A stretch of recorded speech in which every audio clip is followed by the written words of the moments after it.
Welcome to Satsang. Such a joy and a blessing to be together.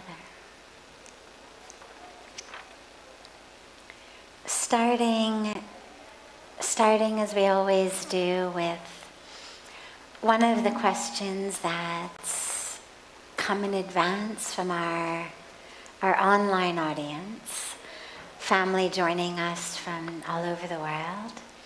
And then we'll open it up to any questions that anyone here might have. So there's two mics, whichever one is nearer to you, just come to that one and ask your question. But we'll start with one that's come in advance.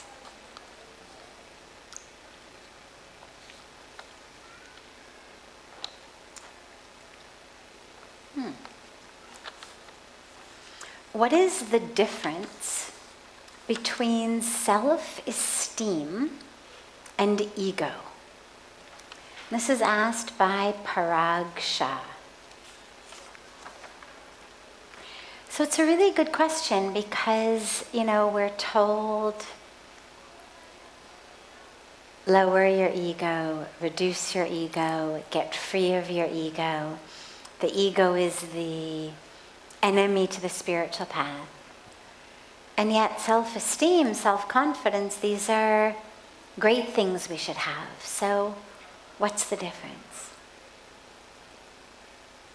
It's actually really simple. Ego is rooted in what we call the lowercase s self. Ego is all about this. The body, the achievements, the story, the narrative. The ego is all about me. I, me, mine.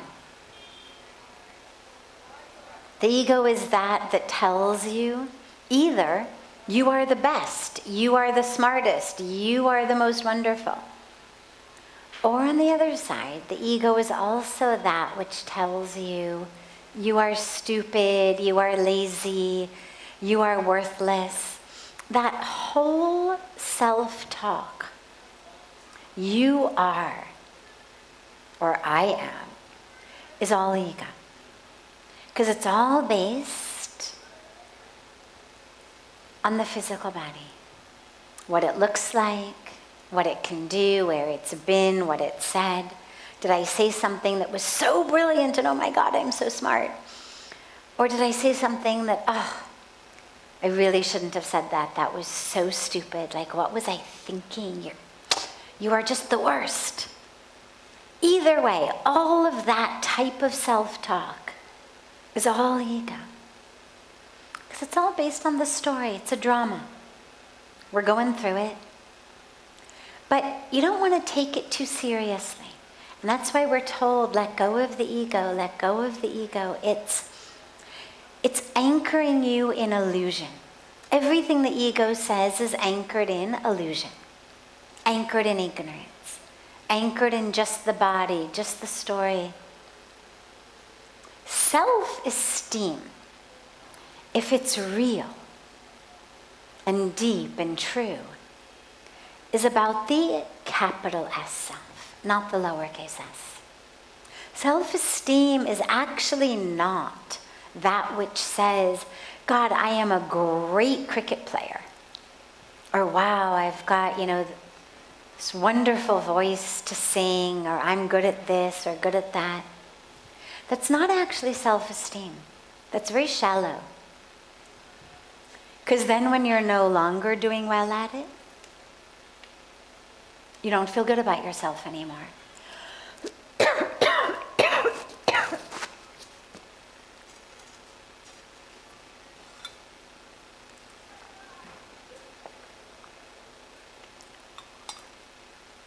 Sorry, I was giving a talk this afternoon in a hall that had air conditioning on so high with all of these fans so high that it was like an ice storm.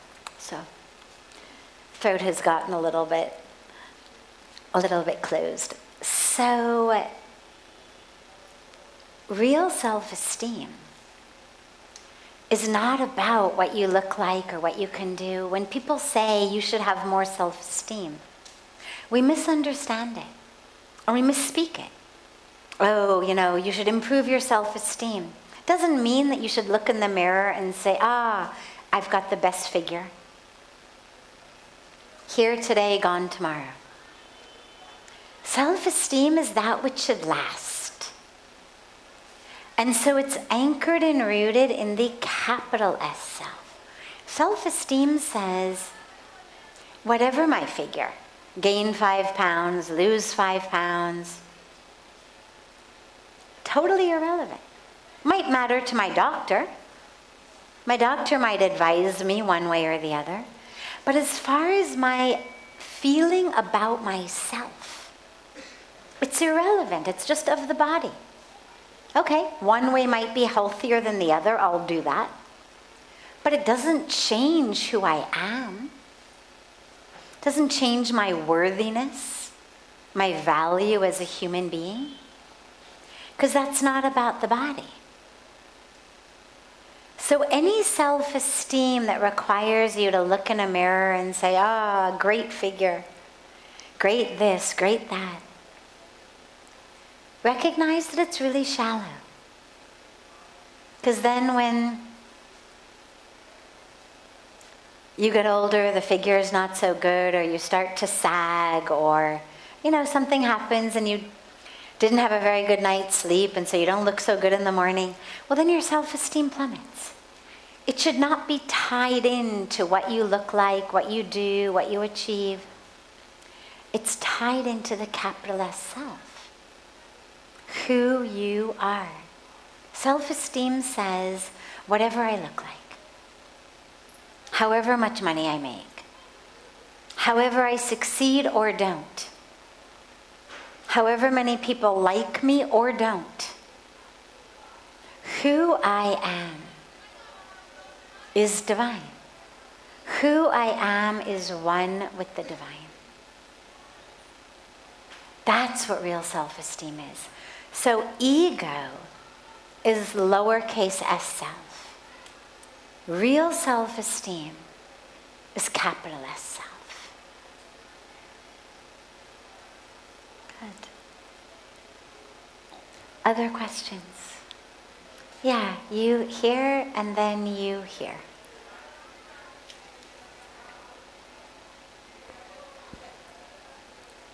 Hi. Whenever we do any deed, the outcome of it is generally not in our control. Now, at that time, I personally say either of these two things. Either it's not meant for me, or my faith is being tested, I need to keep going. How do I know which is what? So, our faith needs to be based not on the outcomes. This is the core fundamental problem from the beginning. We have faith in the divine, not because what we want to happen is going to happen. God is not, I always say, a vending machine. Right? What happens with a vending machine? You put in your money, you push the button, and what you want comes out. And if it doesn't, then you think, the machine is broken. Chalo ek baar aur koshish kar lete. Doesn't work. Chalo, machine is broken. But God is not a vending machine. It's not ki I've done my japa, I've done my prayers, I've done my meditation, I've done my puja, therefore what I want I should get. And if I don't get it, then either the machine is broken, or it's just a matter of time, or no. What God gives us is based on really one of two things. there's only two things really that determine what we're getting in the world, what the outcome is. Number one, law of karma. Simple. You do this, you get this. You do that, you get that. And the ultimate, that's number one. Number two is the ultimate agenda of the universe, the ultimate agenda of God, like why we're all here, is to wake up and to get closer to God, to realize our oneness with God. So whatever happens, it happens for one of two reasons.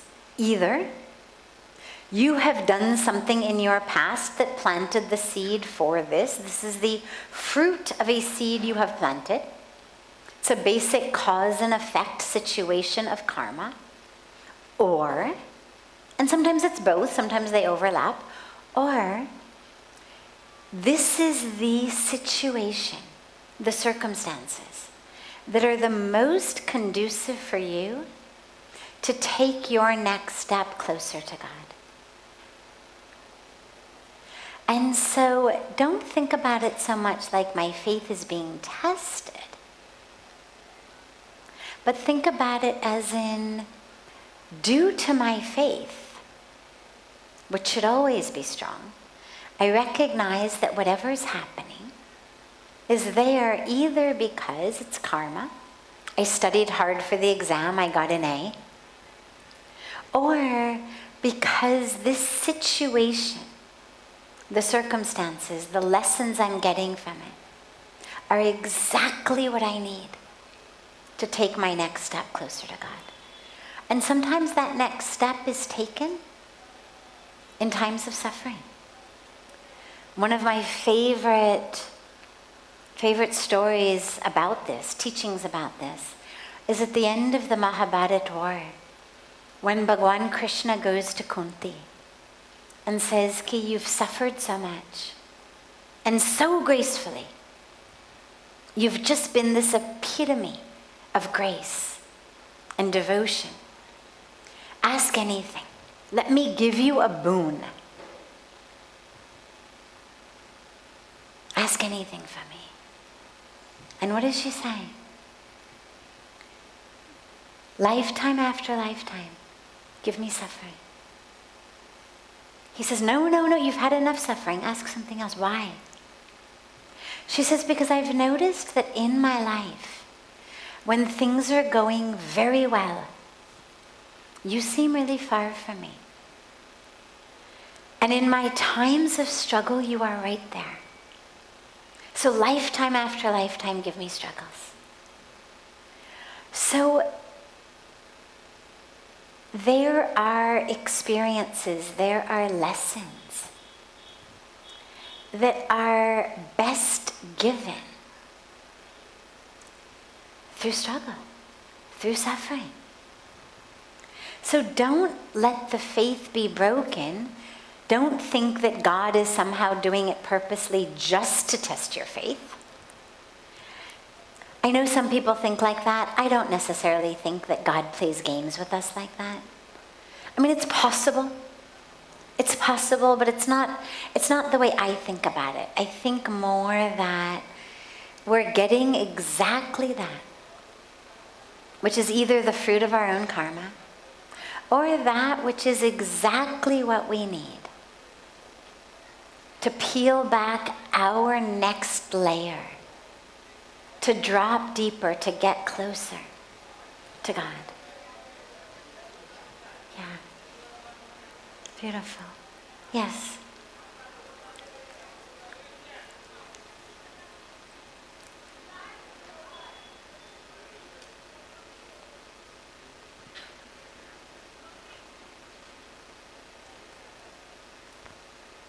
Namaskaram.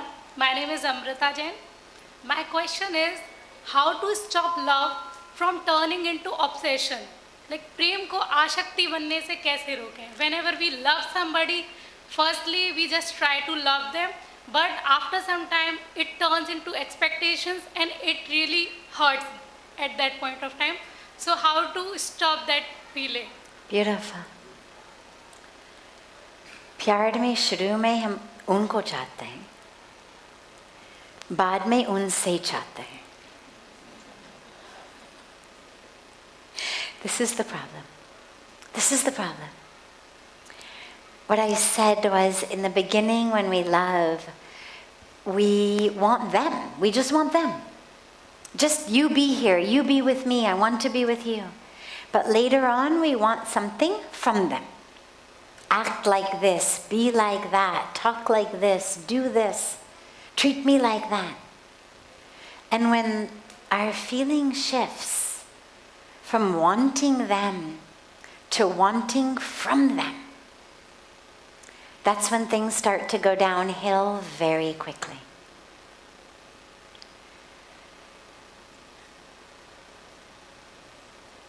It's natural. It happens. In a relationship, things have to be worked out. Who's going to do the grocery shopping? Who's going to pick up the kids? Who's going to run the errands? Whose way is the one we follow? Right? We're going to go for dinner. Who gets to decide which type of restaurant we go to? I want this, you want that. Kiski chalti hai, right? Some of that is always there. But what we have to always ask ourselves is it worth it? Because when I want from you, then I don't want you. I only want you when you're doing what I want. Then it becomes तभी मेरे से बात करो जब जो मैं चाहती हूँ वही करोगे. नहीं तो बात करना कोई मतलब नहीं. When we get into that state, I only want to be with you, I only want to talk to you if you're doing what I want, then we are losing love. What happens is we start to squeeze love. First, love is very expansive. Real love, true love is very expansive. We expand in it. Think about the words in English. I'm not sure which words they use in Hindi, but think about the words we use in English to describe being in love. It's always you talk about melting and merging, and we talk about oceans and swimming and volcanoes and fireworks, and it's everything that is expansive. Nobody ever talks about, I'm in the box of love. Nobody ever says that. I'm shrinking in love. Solidifying in love. No, I'm melting in love. I'm merging in love. Because that's what love does to us. But slowly, slowly, slowly, when I want from you, then the love starts to suffocate. And this is where, there's a reason that spiritually we've been taught over and over again. Desires are going to kill you. This is why they emphasize be desireless. It doesn't mean be apathetic. It doesn't mean be indifferent. It doesn't mean don't care. But what it means is recognize that all of my wants are actually that which leads to stress.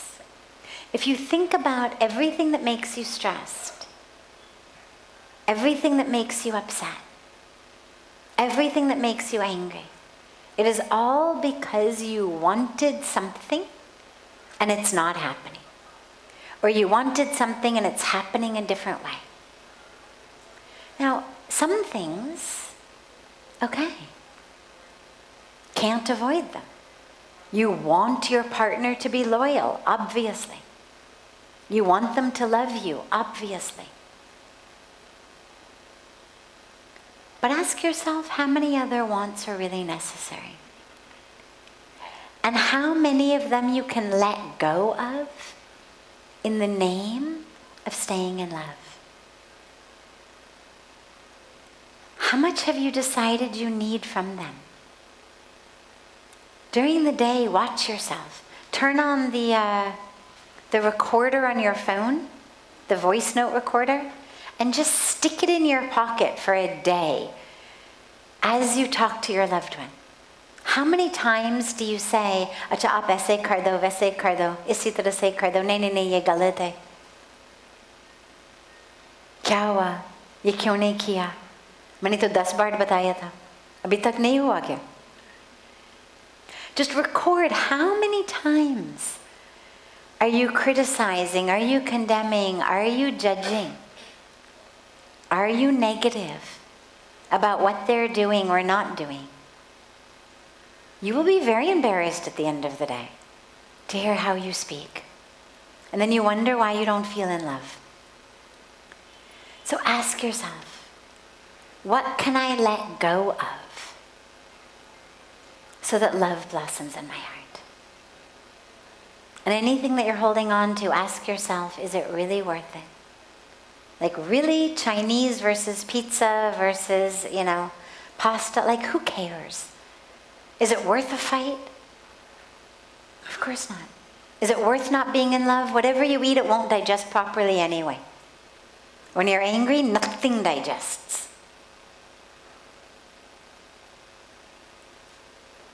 Does it really matter which movie you watch? If you had to fight to get the one you wanted, are you really enjoying it anyway? नहीं, मन चल रहे, oh, we're in a fight. You want to hold their hand, but you don't hold their hand because you remember, oh yeah, I'm angry. Oh yeah, we're in a fight. The movie का आनंद भी खत्म हो गया. So just ask yourself, does it really matter? And let go of as much as you can that's blocking you from living in love.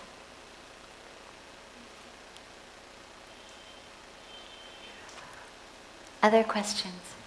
Yes.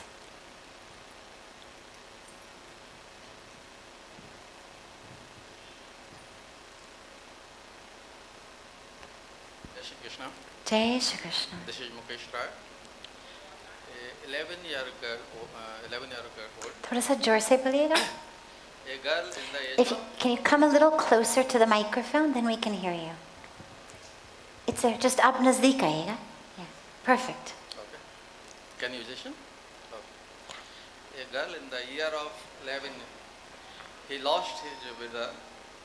Previously, she was very spiritual and believe in God. After that incident, she do not believe in the God. Now she is 23. Her parents is also very spiritual and believe in the God. So what should his parents to do so that they believe in the God? Okay. So let me just make sure I've understood the question. When she was 11, something happened due to which she stopped believing in God. She lost her brother in an accident. She lost her brother in an accident. Okay. So she stopped believing in God. Now she's 23. Okay. So this goes back to the first question. It's really common, it's really natural that when something so tragic happens, like I've lost my brother in an accident, especially a young kid, she was 11, he must have been very young also. Naturally, especially when we're young, but not only when we're young, we feel like, forget it. If there is a God and he let this happen, then forget it, I don't want any part of it. And if there is a God who's good, then that God must not exist, because then this would not have happened. So either there is no God, or God is not good. Either way, I want no part of it. But now that she's older than 11, what I would try to help her understand is that which God made her go through is that which has made her so strong. Now, we don't wish that on anyone. It was a tragedy. But look at how she has become so strong. When I was younger, now by this age, almost everyone I know has been through some kind of tragedy. But when I was young, when I was a teenager and in my early 20s, I remember, sound का कुछ गड़बड़ है क्या? गड़बड़ है sound की? अच्छा ठीक. When I was young, in my teens or early 20s, I remember I had decided I only wanted to be friends with someone who had been through a lot of difficulty. Because I felt like everybody else was really shallow. And only people who had really actually been through some kind of deep challenge, deep struggle, actually had gotten to a place where they were deep enough that I was interested in being friends with them. When we suffer, especially when we're young, it creates a level of depth that is unusual. Because most people, when we're young, we don't suffer, we don't dive deep. Help her understand how that suffering has made her so much deeper and so much stronger than if she had not been through that. Number one. Number two, help her understand that ultimately, the goal of life is not about how long you live. The goal of life, as I was saying, is that we finish all of our karma, that we actually wake up into the truth of who we are, that we experience the divinity, that we attain moksha. And when we have tragedies of people dying so young, the way that we understand that is that in their last life, they were almost there. They almost did not need to come back in another body. But there was just a little bit, a tiny bit of karma left that needed to be worked through. And that's why they had to come back, but they only had to come back for a very few years. And that she should understand her brother's passing as that his work was done. He was almost done in his last life, but he had a little bit left.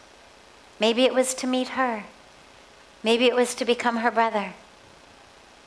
Maybe it was something else. But something he had to come back to work through. And then his work was done. So she's now old enough that she should be able to understand that. And lastly, help her understand that we're not the body. So yes, his body has died, but he's not the body. Help her feel in her heart, can she still feel him? Can she feel that soul connection? I bet she'll say yes. If she's really open and she's being really honest and she's really prepared to dive deep, the answer is a resounding yes. Of course she can still feel him. And help her understand that soul, that spirit, that essence is still there. And she may need, I don't know whether she got it at the time, but she might need some professional counseling. I mean, working through that type of trauma is not a joke. And she might need some professional counseling to really help her get over, if she's stuck, if she's still stuck 12 years later, in anger, in pain, it might help to give her some professional counseling, or even just bring her into a deeply spiritual environment to really help her do something very strong and powerful to break that state that she's in. Yeah, but this is a great age to do it with her because she's just old enough to really get it, but she's still young enough to let it go. It's much harder to let things go when people get much older, so this is exactly the right age. Beautiful. Yeah, last question. Oh, I'm so sorry. Okay, yes, sorry. He was waiting before, so sorry about that. Yes, come. Okay. Pranam. I have a quick question. What are the key performance indicators of my sadhana towards my goal? What are the key indicators of? My sadhana, I've been meditating. So what are the indicators I should latch onto to make sure myself I am progressing? Ah, great.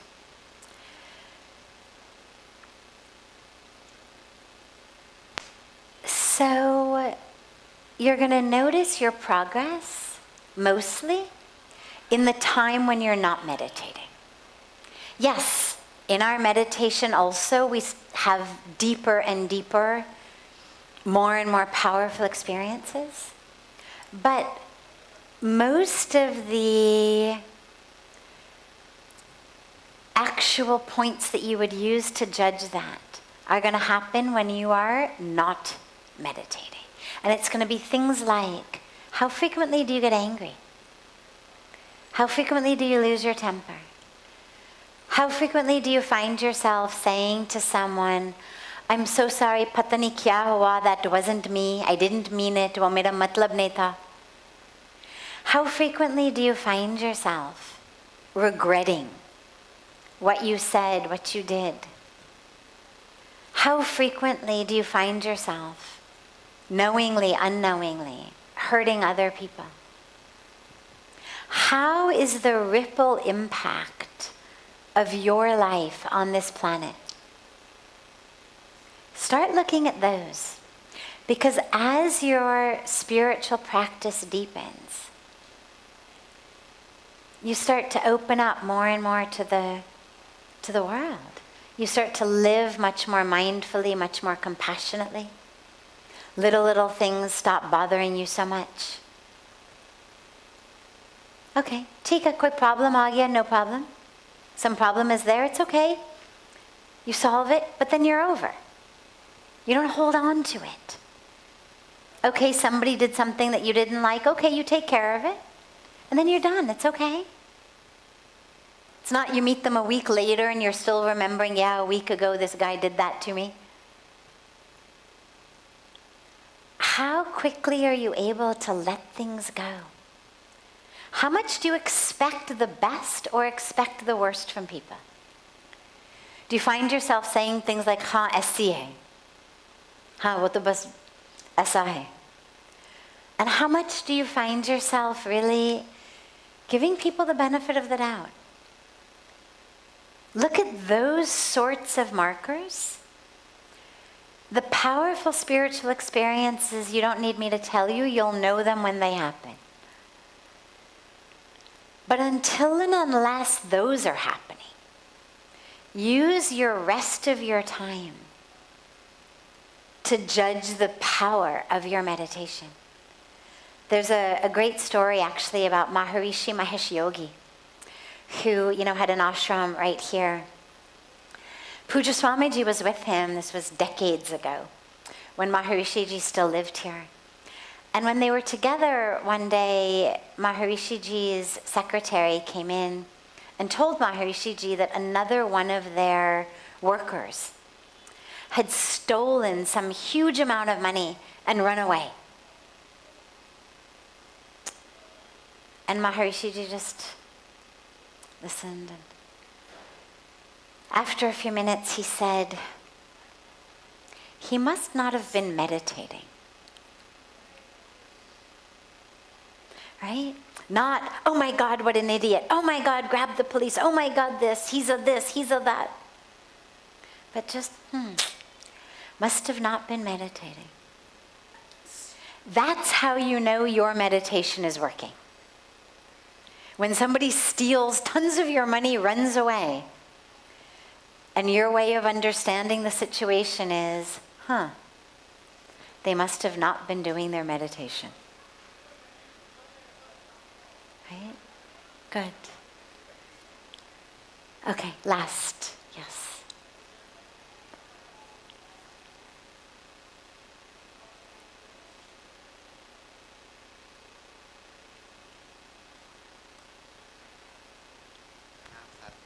Pranam.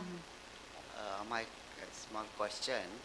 In Mahabharata, there is a reference once Duryodhana asked Lord Krishna, I know what is right and what is wrong, but I can't refrain from doing wrong thing, or my inclination is towards that.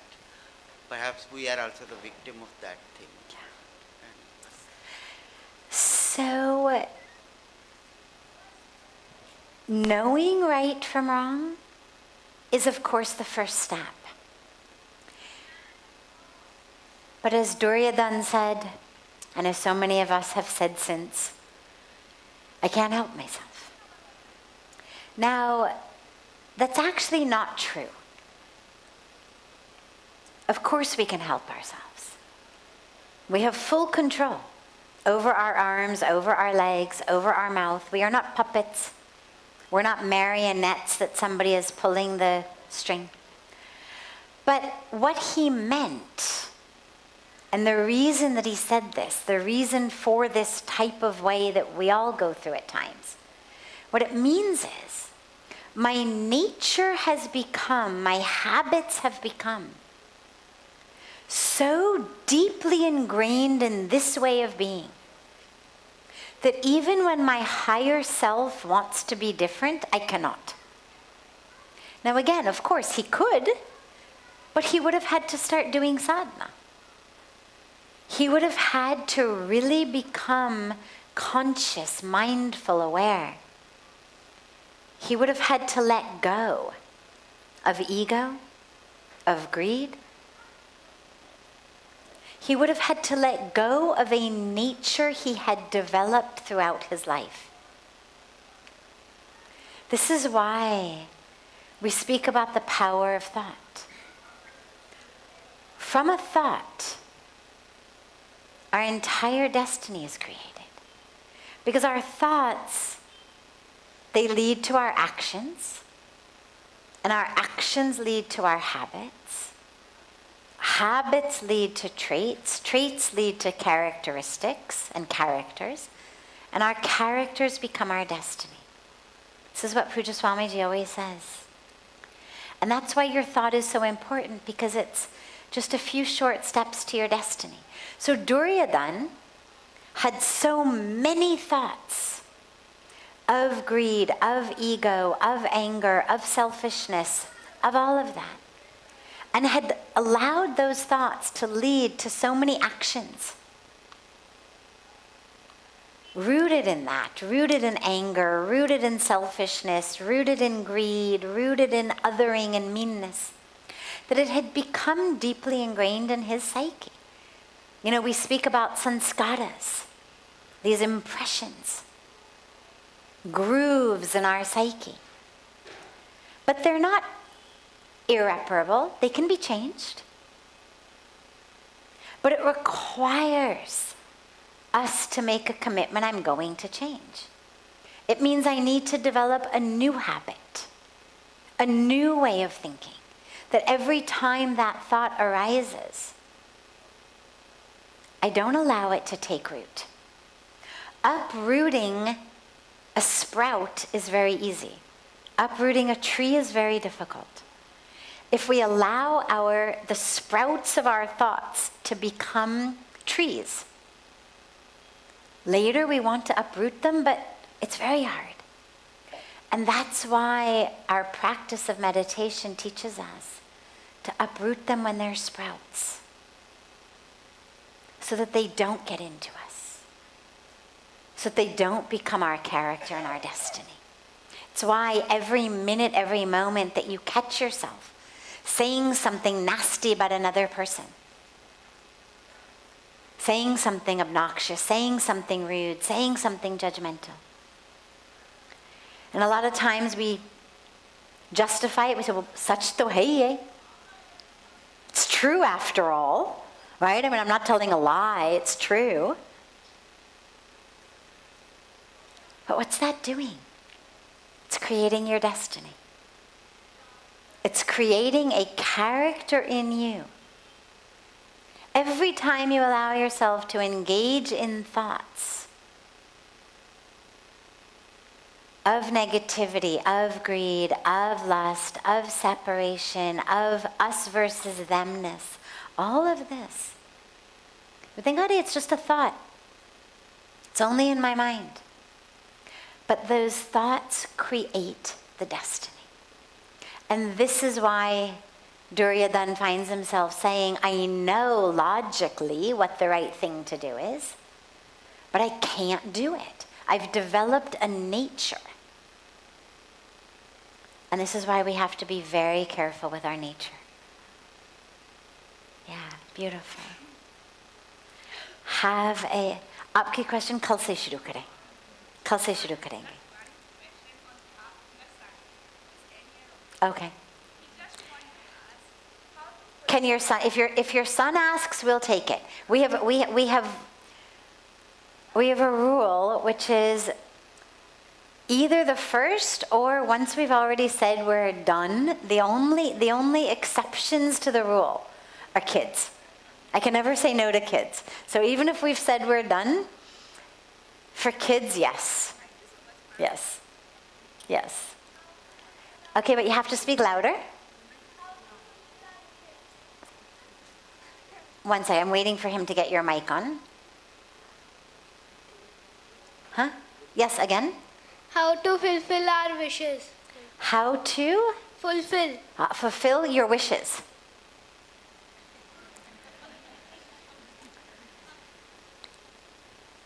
It depends what your wishes are.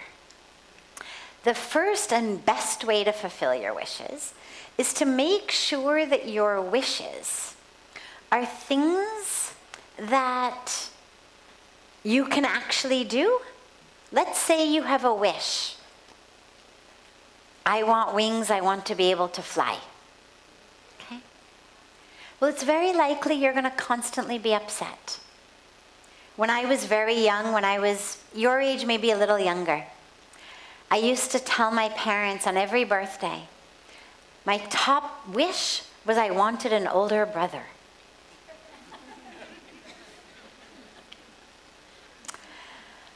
And they kept telling me it was totally impossible. And I kept saying, if you loved me, you'd give me an older brother. And I was too young to understand exactly why that really was absolutely impossible for them to give me. So, Nene, stay here. Ruko. So the first thing is ask yourself, what am I wishing for? If I'm wishing to fly like a bird, not likely to happen. So first make sure that your wishes are things that are actually possible, number one. Number two, make sure that your wishes are things that are actually good for you and for the planet. If you say, God, I wish that everybody else should die so I can eat all the ice cream in the world. Not going to happen. Because God doesn't play favorites. God's not going to say, oh, you want everybody else's ice cream? No problem, I'll just kill everybody so you can have all the ice cream. So you have to make sure that your wishes are things that are good for you and also good for the planet. Number three, work hard. If you say, I really, really, really want to do well on my exam in school, but I'm not going to study. So I'm just going to pray and wish, God, you should give me top marks on my exam, but I'm going to play cricket the day before and I'm not going to open my book at all. Not going to happen. So it has to be something that's actually possible. It has to be something that's good for all. And it has to be something that you can also work for. And then, if you've got all of those three, then the best way to fulfill your wish is to close your eyes and actually picture what you want to happen. So, tell me one of your wishes. I can't. Say it louder. I can't. You can't. Think of something, anything you wish. Do you want to be very successful? Do you want to be successful in school? Yes, ma'am. Hmm? Yes, ma'am. Yes, okay. So it's possible. So it fulfills our criteria number 1. It's good for you in the world, criteria number 2. You can actually help, criteria number 3. Okay, now what do? Close your eyes. And I want you to picture yourself, really see yourself receiving in your school an award from your principal for being the top student in your school. Can you see it? In your eyes? Keep your eyes closed. Can you see it? Yes, ma'am. Can you see the clothes that you're wearing, your uniform? Yes, ma'am. Can you see your principal? Yes, ma'am. You can see the whole auditorium? Yes, ma'am. Okay.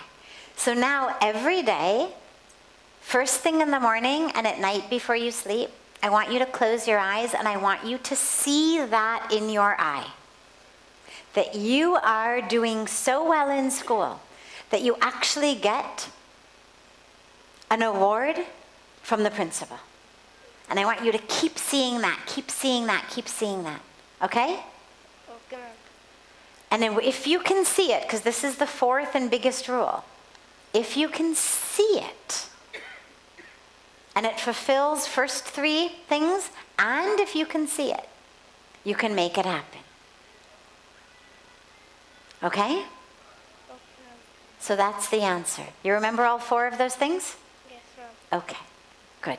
Thank you. Of course. Have a beautiful, beautiful rest of your evening, everyone. A beautiful morning and day to our family joining us from all over the world. Be sure to take part also in the wonderful yoga classes, meditation classes, philosophy classes, our sacred morning fire ceremony, all of the full day of wonderful activities here at Parmarth. They're open to everyone, whether you're staying here or not. There's no charge for anything. So I hope that you'll all benefit from all of those as well. And I look so forward to seeing you all here tomorrow evening. Have a beautiful, beautiful, beautiful night.